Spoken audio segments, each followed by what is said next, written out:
నమస్తే, welcome to I news. నేను మీ సోనియా. ప్రపంచంలో యుద్ధ తంత్రాలు, వ్యూహాల గురించి మనం చాలా వింటూ ఉంటాం. కానీ కొన్నిసార్లు పాత వ్యూహాలే కొత్తగా ప్రభావవంతంగా కనిపిస్తాయి. అలాంటి ఒక ఆసక్తికరమైన వార్త ఇప్పుడు అంతర్జాతీయ స్థాయిలో చర్చనీయాంశంగా మారింది.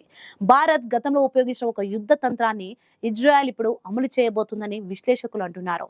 ఏంటి ఆ వ్యూహం, ఎలా పనిచేస్తుంది చూద్దాం.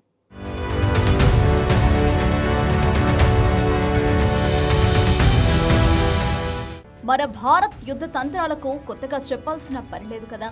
ఎన్నో ఏళ్లుగా రాజుల కాలం నుంచి కూడా యుద్ధ విద్యలో మన దేశం మామూలుగా లేదు, నెంబర్ 1గానే ఉంది.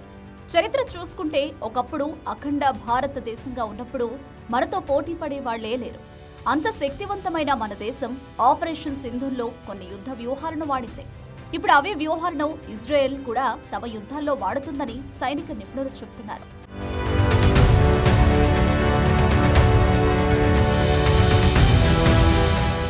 ఆపరేషన్ సింధుల్లో భారత్ పాకిస్తాన్ను ఎలా చుట్టుముట్టిందంటే అది నిజంగా చాలా అద్భుతం. దానికి చాలా ప్రశంసలు కూడా వచ్చాయి. అసలేం జరిగిందంటే, మొదటగా మన నౌకాదళం అంటే ఇండియన్ నేవీ మన నౌకలు ఐఎన్ఎస్లను అరేబియా సముద్రంలోకి పంపింది. వాటిని పాకిస్తాన్కు చాలా దగ్గరగా తీసుకెళ్లారు. కానీ ఇక్కడ ఒక పాయింట్ ఉంది.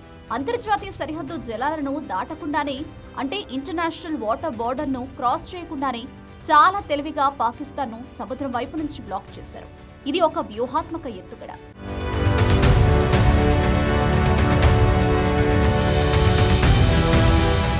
ఇదే టైంలో మరోవైపు ఏం చేశారంటే, భారత ఆర్మీ జవాన్లను సరిహద్దు దగ్గర భారీగా మోహరించారు. అంటే బార్డర్ దగ్గర సైనికులను పంపించి పాకిస్తాన్పై భూమి వైపు నుంచి ఒత్తిడి పెంచారు.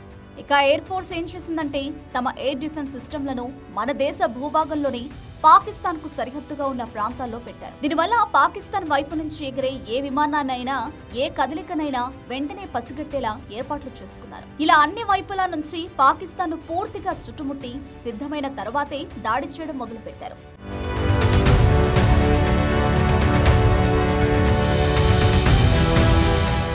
ఇది కేవలం దాడి కాదు, పాకిస్తాన్ ఎటూ కదలకుండా గట్టిగా అష్టదిగ్బంధనం చేశారు. అంతటితో ఆగలేదు, మరో మాస్టర్ ప్లాన్ కూడా ఉంది. పాకిస్తాన్లోని బలూచిస్తాన్ ప్రాంతంలో జరుగుతున్న ఉద్యమానికి భారత్ సాయం చేసింది.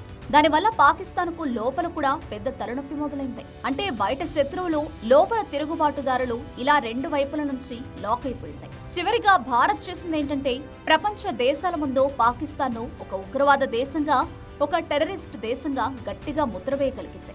దీనివల్ల పాకిస్తాన్కు అంతర్జాతీయ మద్దతు లేకుండా పోయింది.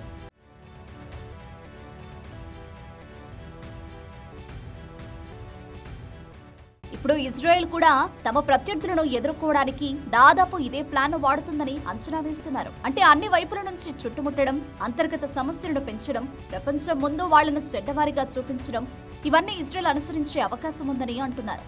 చూడాలి మన పాత తంత్రాలు ఇప్పుడు ఇంకొకరి విజయానికి ఎలా దోహదపడతాయో.